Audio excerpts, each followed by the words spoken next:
Hello दोस्तों। आज हम शुरू करेंगे क्लास 8 का chapter number 4 history tribal dikus and the vision of golden age. तो सबसे पहले आप हेडिंग को समझिए। ट्राइबल्स मतलब ट्राइब्स और उनके लाइफ से रिलेटेड पढ़ेंगे। दिक्कूज मतलब क्या होता है? दिक्कूज मतलब होता है आउटसाइडर्स। जो भी फॉरेस्ट में आप कोई बाहर के लोग आते थे उनको ट्राइब्स जो थे वो कहते थे dikus. And the vision of golden age मतलब पहले गोल्डन एज था। तो धीरे धीरे हम पढ़ेंगे कि कैसे कैसे गोल्डन एज ख़त्म हो गया। तो सबसे पहले हम बिरसा मुंडा का स्टोरी पढ़ेंगे। बिरसा मुंडा एक लीडर रह चुके हैं मुंडा राज के, मुंडा मूवमेंट के। तो बिरसा मुंडा का जन्म होता है मुंडास फैमिली में 15 नवंबर 1875 में। छोटा नागपुर प्लेटू में इनका जन्म होता है, अभी जो झारखंड में पड़ता है। इनका जन्म झारखंड में होता है। तो इनके जो फॉलोअर्स थे बिरसा मुंडा के, इनके फॉलोअर्स और भी अलग ट्राइबल ग्रुप्स थे, जैसे कि संथाल और भी उराव ट्राइब्स, ये भी उनके कुछ फ्रेंड्स थे। तो एक दफ़ा क्या हुआ 1895 में कि फॉरेस्ट, झारखंड के फॉरेस्ट में टहल रहे थे, चल रहे थे फॉरेस्ट में। तो लोग इनको ऑब्ज़र्व किए कि इनके पास कुछ मिराकुलस पावर है, मतलब उनके पास कुछ जादू है। ये डिज़ीज़ को ठीक कर सकते हैं, जो कि ग्रेन्स है, जैसे कि ग्रेन्स समझिए 2 टन ग्रेन्स है तो ये 4 टन्स कर सकते हैं, उसको डबल कर सकते हैं, मल्टीप्लाई। ठीक है ना। तो लोग इनको मतलब एक भगवान की तरह ट्रीट करने लगे थे कि इनके पास कुछ मिराकुलस पावर है, इनके पास कुछ मैजिक है। ठीक है ना। और जो बिरसा मुंडा थे ये खुद को गॉड डिक्लेयर कर दिए थे। इनका कहना था कि मुझे गॉड ने भेजा है कि मैं सारे ही अपने ट्राइबल ग्रुप्स को, अपने फैमिलीज़ को, अपने लोगों को दिक्कूज से सेव करूं, मतलब जो आउटसाइडर्स हैं, जो फॉरेस्ट में आते हैं, उनसे बचाऊं।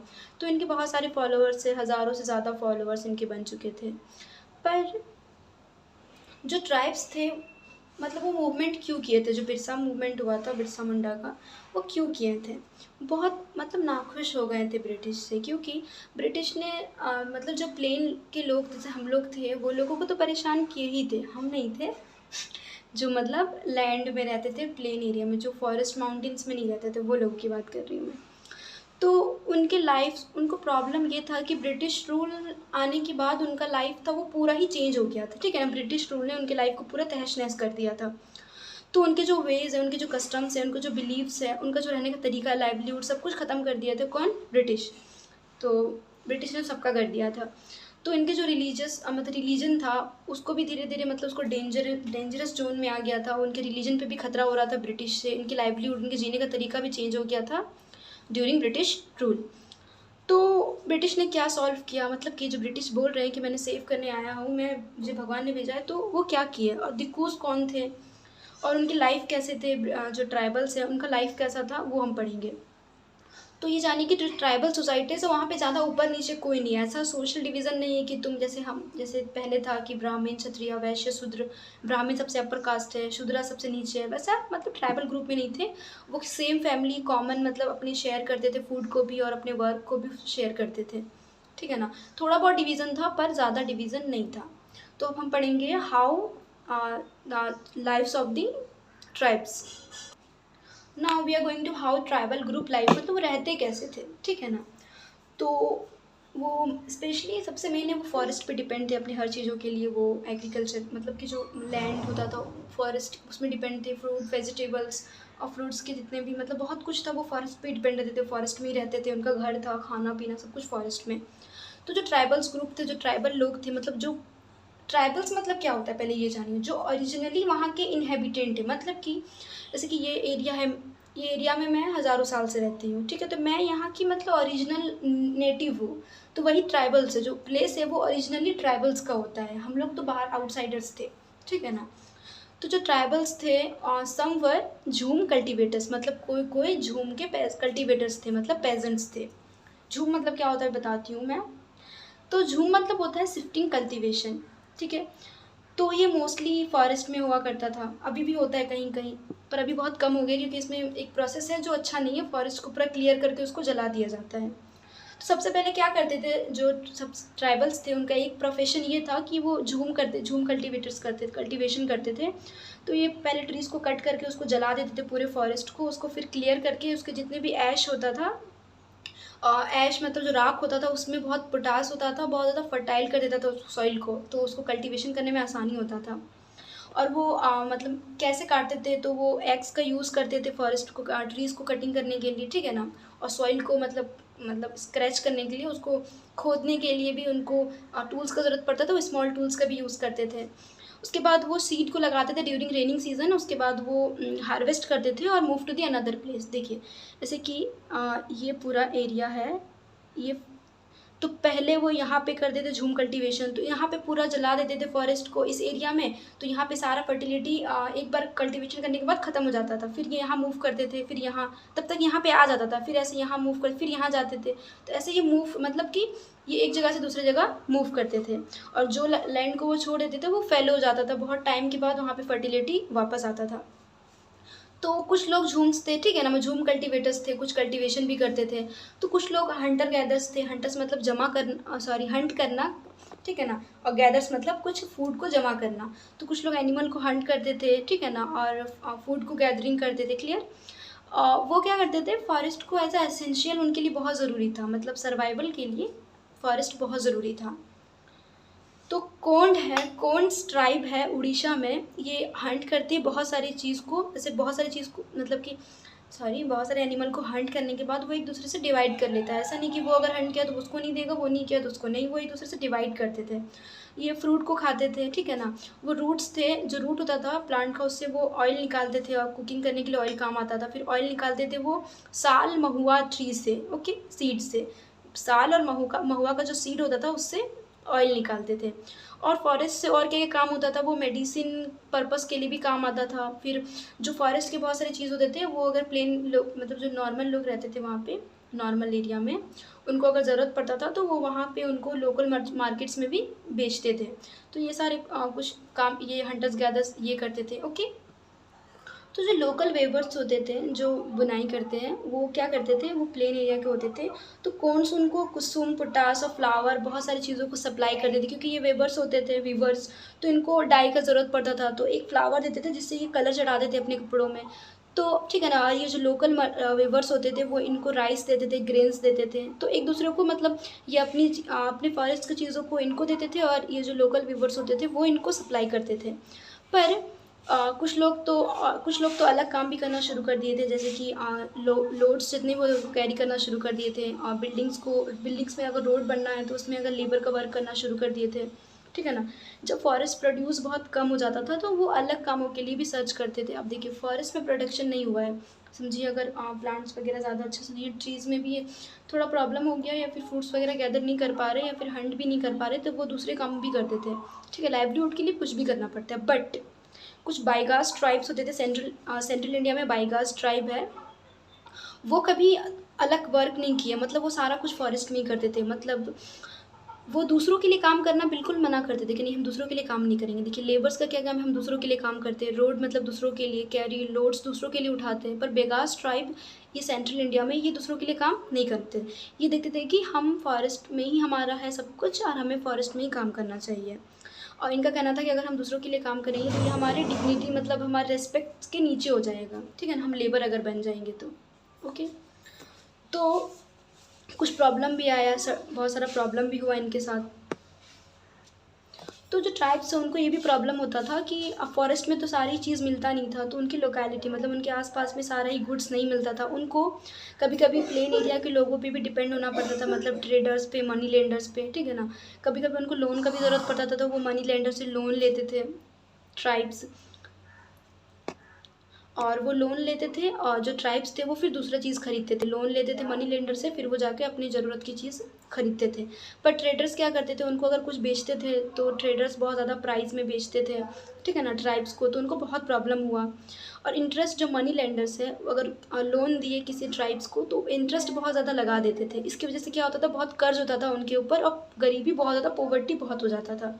इसीलिए उनको मनी लेंडर से प्रॉब्लम था। वो स्पेशली मनी लेंडर्स और ट्रेडर्स को ही आउटसाइडर्स कहते हैं, दिक्कूज की, इनकी वजह से इनका लाइफ बहुत डिस्ट्रॉयड हो गया है। सो ये मनी लेंडर्स और ट्रेडर्स को एक एविल मतलब एक दुश्मन आउटसाइडर की तरह देखने लगते हैं, ओके। ये सारी प्रॉब्लम इनको फेस करना पड़ता है। इंटरेस्ट बहुत ज़्यादा लेने लगते हैं, फिर उनको हाई प्राइस में बेचने लगते हैं सामान, तो उनके लिए बहुत डिफ़िकल्टीज़ हो जाता है उस वक्त। नाउ सम हर्टेड एनिमल्स, मतलब कुछ एनिमल्स भी मतलब अपने पास चराते थे, ओके, पालते थे। तो एनिमल्स को भी रेयर करते थे, पालना भी एक काम। तो जो एनिमल हर्डर्स होते थे वो मूव करते थे तो अपने एनिमल के साथ ही मूव करते थे। तो अपने कैटल या फिर शिप को रेयर करते थे तो वो अपने एनिमल के साथ ही मूव करते थे। क्यों मूव करते थे? क्योंकि देखिए एक जगह में अगर वो अपने एनिमल के साथ है तो वहाँ का जितना ग्रास है वो ख़त्म हो जाता था, तो फिर वो मतलब पेस्चर लैंड ख़त्म हो जाता था, वो फिर मतलब अपने जो एनिमल है उनको खाना क्या खिलाएंगे, इसीलिए वो मूव करते दूसरे प्लेस में सर्च ऑफ फूड। तो जैसे कि पंजाब में वन गुज्जर है, ठीक है ना, ये कैटल को रेयर करती है, एनिमल हर्डर्स है वन गुज्जर, ये ट्राइब्स है, ओके, वन गुज्जर ये कैटल को रेयर करती है। और आंध्र प्रदेश में लबादीज़ कैटल को रेयर करती है। फिर गद्दीज़, कुलू शिप को रेयर करती है, गद्दी ट्राइब्स, ठीक है ना, कुलू। और बकरवाल्स ट्राइब्स है कश्मीर में, ये गॉड को रेयर करती है, मतलब उसको पालती है और एक जगह रखती है।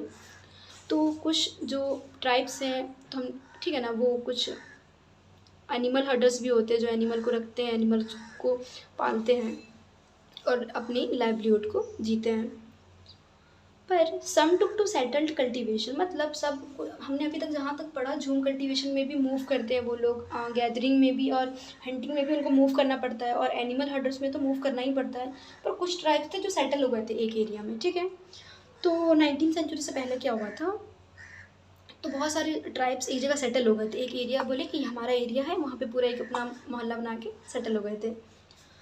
तो वो एक जगह पे एग्रीकल्चर करने लगे थे, वो मूव नहीं कर रहे थे, वो प्लो का यूज़ करना शुरू कर दिए थे, हल का। पहले वो हल का नहीं, पहले हो का यूज़ करते थे, स्मॉल टूल होता है HOE, पहले वो हो का यूज़ करते थे, पर वो प्लो का यूज़ करना शुरू कर दिए थे। वो कहने लगे कि हमारा लैंड पे हमारा राइट्स है, ठीक है। और जो मुंडास थे छोटा नागपुर प्लेटू के, उनका कहना था कि लैंड हमारा है, क्योंकि जो हमारे मतलब हम एक ओरिजिनल, मतलब कि एक ओरिजिनल सेटलर है, एक ओरिजिनल ट्राइब से कोई, ठीक है। तो इनके ही इनहेबिटेंट है, यही लोग इस एरिया में रहते होंगे, इनके इनहेबिटेंट कौन है? हम लोग हैं। डिसेंडेंट्स कौन है? हम लोग हैं। इनका ये कहने लगे थे, ऐसा आर्ग्यूमेंट करने लगे थे। और उसके बाद क्या हुआ, कुछ तो पावरफुल भी हो गए थे, मतलब कुछ ट्राइब्स धीरे धीरे पावरफुल हो गए थे, कुछ लोग चीफ बन गए थे अपने ही। एक सपोज करिए एक एरिया में अगर वो सेटल हो गए तो एक मेन तो चाहिए, तो कुछ चीफ बनने लगे थे, ठीक है ना। और मेन वो लीडर थे पूरे ही ट्राइबल ग्रुप के, वो एक चीफ कहते थे उनको, और जो उनके लोग उनके साथ रहते थे उनको फॉलोवर्स। और कुछ चीफ क्या करते थे, वो खुद से एग्रीकल्चर नहीं करते थे, वो अपने लैंड में रेंटेड के थ्रू काम करवाते थे, ठीक है। तो ब्रिटिश को स्पेशली जो मूव करते थे उनसे प्रॉब्लम बहुत हो रहा था। उनका कहना था कि जो सेटल है वो लोग बहुत अच्छे हैं, मतलब ये सिविलाइज है, ठीक है। जो गोंड्स है और गोंड्स मध्य प्रदेश में है, ट्राइबल ग्रुप्स, ट्राइब्स को कहते हैं गोंड्स, और संथाल वेस्ट बंगाल में, ये सिविलाइज है, मतलब मॉडर्न है, अच्छे खासे हैं, ठीक है ना। लेकिन इनका कहना है कि जो और जितने भी लोग हैं जो फॉरेस्ट में रहते हैं वो वाइल्ड है, वो जंगली है, ऐसा कहते हैं, वो सिविलाइज नहीं है, मतलब वो मॉडर्न नहीं है, पूरे पुराने लोग रहते हैं। तो ऐसा क्यों कहते हैं? देखिए क्यों कहते हैं, मतलब कि सपोज़ करिए ये एक जो सेटल रहते हैं, ये मूव करते हैं, तो ब्रिटिश को इनसे रेवेन्यू कलेक्ट करने में प्रॉब्लम नहीं होता है, ब्रिटिश आता है रेवेन्यू कलेक्ट करके चला जाता है। लेकिन इनसे क्या होता है, ब्रिटिश कब ये यहाँ पे British company, east India company revenue collect करने आए तो ये मूव करके इधर चले गए, मूव करके इधर चले गए, तो ये मतलब रेवेन्यू इनको मतलब कंटिन्यूअसली नहीं मिलता है, कंटिन्यू क्या, ठीक है ना। इसीलिए इनको बहुत प्रॉब्लम होता है, इसीलिए कहते हैं कि गोंड्स बहुत सिविलाइज है और अदर जो फॉरेस्ट में रहते हैं वो अनसिविलाइज है। Now another topic, how did colonial rule affect tribal lifes, मतलब जो ट्राइब्स के लाइफ थे उसको कॉलोनियल रूल क्या अफेक्ट कर रहा था। हमें तो अफेक्ट कर रहा था, ये हम पढ़ रहे थे कि रेवेन्यू बहुत कलेक्ट कर रहा था, पर फॉरेस्ट में जो ट्राइब्स रहते थे उनको क्या प्रॉब्लम फेस करना पड़ता था। तो सबसे पहले पढ़ेंगे जो ट्राइब के चीफ हुआ करते, जो सरदार कहते, जो मेन लीडर, उनको क्या क्या प्रॉब्लम हुआ। तो जो ट्राइबल के हेड होते थे चीफ, उनको ये था कि उनका पावर को छीन लिया गया, उनका पावर को, इकोनॉमिक पावर को कम कर दिया गया। जो चीफ होते थे वो अपने ट्राइबल ग्रुप को एडमिनिस्टर करते थे, मतलब पूरा संभालते थे। लेकिन ब्रिटिश क्या किए, बोले कि नहीं अब हम संभालेंगे, आप रहने दो, ठीक है ना। और जो ब्रिटिश ईस्ट इंडिया कंपनी है वो उनके एरिया पे भी अपना कंट्रोल जमा लिया था।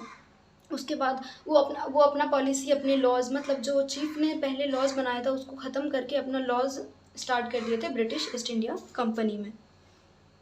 तो लेकिन ब्रिटिश के आने से पहले क्या था, चीफ के पास इकोनॉमिक पावर था, वो खुद एडमिनिस्टर करता था, उसका कंट्रोल होता था अपने लैंड में, और वो अपना पॉलिसी, अपना लॉज चलाता, लॉज। लेकिन हुआ क्या, ब्रिटिश रूल आने के बाद यहाँ पे सारा कंट्रोल हो गया ब्रिटिश का, चीफ का पावर बहुत कम हो गया। तो अंडर ब्रिटिश रूल क्या हुआ, जो चीफ़ का पावर है वो कम हो गया। तो जो ब्रिटिश ने वो चीफ़ को कहा ठीक है आप चीफ़ रहिएगा, मतलब आप ही सरदार रहिएगा, हम आपके मतलब ट्राइबल ग्रुप के सरदार नहीं बनने वाले हैं, ठीक है ना, पर जो हमारे लॉज है वो आपको मानना पड़ेगा। आपको कुछ भी काम करना है हमारे अकॉर्डिंग करना है, हम जैसा आपको कहेंगे वैसा काम करना है, हम जैसा आपको एडमिनिस्ट्रेशन करने बोलेंगे वैसा आपको एडमिनिस्टर करना है, ठीक है। और आपको हमें रेवेन्यू भी देना पड़ेगा, ट्रिब्यूट भी पे करना पड़ेगा टू दी ब्रिटिश, ठीक है ना। और ये कुछ नेगेटिव इफेक्ट्स थे ब्रिटिश के आने के बाद, और जो अथॉरिटीज़ हैं मतलब कि आपकी जो पावर है वो भी ख़त्म हो जाएगा, ऐसा ब्रिटिश ने कह दिया चीफ को। और आप अपने ट्रेडिशनल फंक्शंस, मतलब देखिए चीफ में मतलब ट्राइबल ग्रुप में कितने सारे ट्रेडिशनल कस्टम्स, उनके रिलीजन, उनके रिलीजियस कस्टम्स है, बिलीफ है, उसको भी ब्रिटिश ने ख़त्म करवा दिया कि नहीं आप ये सब नहीं कर सकते। तो ब्रिटिश ने इतना सारा उनके साथ प्रॉब्लम करवा दिया, बताइए। तो चीफ के साथ भी ये प्रॉब्लम हुआ। नाउ शिफ्टिंग कल्टीवेशन, जो शिफ्टिंग कल्टीवेशन करते थे, जो हमने बताया था आपको झूम कल्टीवेशन, जो फॉरेस्ट में आग लगाकर उसके एशेस को मतलब पोटैश मिलता था और फर्टिलिटी के साथ वो जब ग्रो करते थे फिर दूसरी जगह मूव करते थे, फिर दूसरी जगह मूव करते थे, उनके साथ क्या क्या प्रॉब्लम हुआ, मतलब उनको मतलब कॉलोनियल रूल कैसे अफेक्ट किया। तो ब्रिटिश नाखुश था शिफ्टिंग कल्टीवेशन के साथ, मतलब ब्रिटिश का कहना था कि नहीं आप मूव करके कल्टीवेशन नहीं कर सकते, वो अनकंफर्टेबल हो रहे थे ब्रिटिश, ठीक है, कंफर्टेबल नहीं थे, मतलब कि इसीलिए मैंने आपको बताया था कि उनका कोई फिक्स्ड होम नहीं होता था, मतलब खुद का घर नहीं होता था, वो मूव करते थे, फिर खाते थे, फिर वहाँ पे कल्टीवेशन करते थे, फिर मूव करते थे। तो इनको कलेक्ट करने में टैक्स बहुत दिक्कत होता था ब्रिटिश को, जो शिफ्टिंग कल्टीवेटर्स थे उनसे। तो ये चाहते थे कि जो ये ट्राइबल्स है शिफ्टिंग कल्टीवेटर्स करते हैं वो एक जगह सेटल हो जाए, पेजेंट बन जाए, मतलब एक किसान बन जाए, ठीक है। पर इसीलिए वो कह रहे थे ऐसा कि एक जगह आप सेटल हो जाए, क्योंकि ईजी हो जाएगा कंट्रोल करना और रेवेन्यू कलेक्ट करना और एडमिनिस्ट्रेट करना, ठीक है ना।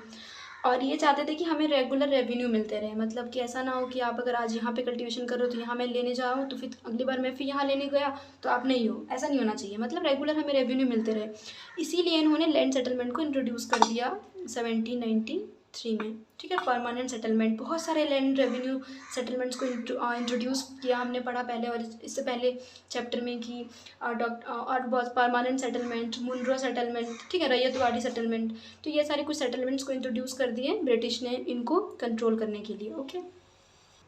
तो ब्रिटिश ने लैंड सेटलमेंट, रेवेन्यू लेने के लिए लैंड सेटलमेंट इंट्रोड्यूस किया। उसने ब्रिटिश ने क्या करना शुरू कर दिया कि झूम कल्टीवेशन अब कोई नहीं करेगा, ठीक है ना, मतलब कि अब आपको सेटल होना पड़ेगा, और लैंड सेटलमेंट मतलब लैंड की कुछ पॉलिसीज़ हम लॉज बनाएंगे। तो वो क्या करते थे, ब्रिटिश ईस्ट इंडिया कंपनी वो लैंड को मेज़र करते थे, उसको नापते थे, और उसके अकॉर्डिंग रेवेन्यू को फिक्स करके डिमांड किए थे कि नहीं आपका इतना लैंड है, आपका इतना प्रोडक्शन होता है, आपको इतना रेवेन्यू फिक्स देना पड़ेगा। इसमें क्या है कि लैंडलॉर्ड्स और जो ज़मींदार से वो कलेक्ट करेंगे रेवेन्यू, ये पेजेंट्स से जो झूम कल्टीवेशन करते हैं, अब तो वो सेटल हो जाएंगे एक जगह, उनसे कलेक्ट करेंगे रेवेन्यू और जाके कंपनी को पे करेंगे, मतलब ये कंपनी है, ये पेजेंट्स हैं कल्टीवेटर्स, और ये ज़मींदार से, ये इनसे लेकर रेवेन्यू इनको पे करेंगे कंपनी को, कौन, ज़मींदार्स और लैंडलॉर्ड्स। तो परमानेंट सेटलमेंट का इंट्रोड्यूस हुआ 1793 में। तो ब्रिटिश ने बहुत सारे एफर्ट्स लगाए कि नहीं इनको सेटल करना है, झूम कल्टीवेशन नहीं करना है, मतलब नहीं करना है, पर ये उतना सक्सेस नहीं हो पाए, क्योंकि ये जहाँ एक जगह की जैसे कि जो पेजेंट जो ट्राइबल्स थे उनको एक जगह सेटल करते थे तो वहाँ पे पानी ख़त्म हो जाता था, वहाँ पे सॉइल, एक सेकेंड अजान हो रही है। तो ब्रिटिश एफर्ट्स लगाए बहुत ज़्यादा कि झूम कल्टीवेटर्स को हम सेटल करेंगे, पर वो सेटल नहीं कर पाए, क्योंकि जो एक जगह सेटल हो जाते थे वो लोग तो उनको पानी का मतलब कमी हो जाता था, सॉइल ड्राई हो जाता था, तो इससे वो प्रोडक्शन नहीं कर पाते थे, और जो फर्टिलिटी होता था सॉइल का फर्टिलिटी भी बहुत कम हो जाता था, ठीक है ना, एक ही जगह बार बार खेती करेंगे तो सॉइल का फर्टिलिटी कम हो जाता है। तो जो ट्राइब्स है वो बहुत प्रोटेस्ट करने लगे, क्योंकि उनको एक ही जगह सेटल कर दिया गया और उनके प्रोडक्शन भी नहीं हो रहा है, तो उनके लाइवलीहुड पे खतरा आ रहा है, तो वो खुद प्रोटेस्ट करेंगे ही। तो ब्रिटिश उनको मतलब ब्रिटिश बहुत टेंशन में आ गए कि इतना प्रोटेस्ट कर रहे हैं जो ट्राइबल ग्रुप्स हैं, तो ब्रिटिश ने कुछ जगहों में मतलब झूम कल्टीवेटर्स जो थे उनको शिफ्टिंग कल्टीवेशन करने की इजाज़त दे दी, मतलब परमिशन दे दी, जैसे कि नॉर्थ ईस्ट इंडिया में, तो कुछ एरिया में उन्होंने दे दिया झूम कल्टीवेशन करने के लिए, लेकिन नॉर्थ ईस्ट इंडिया में नहीं दिया, मतलब कि नॉर्थ ईस्ट इंडिया में झूम कल्टीवेशन नहीं कर सकते हैं। तो नॉर्थ ईस्ट इंडिया में वो करते भी नहीं थे ज़्यादा झूम कल्टीवेशन, क्योंकि वहाँ पे फॉरेस्ट ज़्यादा नहीं है, वहाँ पे ज़्यादा हिली एरियाज़ है, इसीलिए वहाँ पे झूम कल्टीवेशन नहीं होता है। तो बहुत सारे ट्राइब्स ने प्रोटेस्ट किया और उनको अलाउ मिल गया कि अच्छा ठीक है आप कर सकते हो, पर कुछ जगहों पे। So that is it for the first part. I hope everything is clear to you all, and till then thank you. मिलते हैं नेक्स्ट पार्ट में।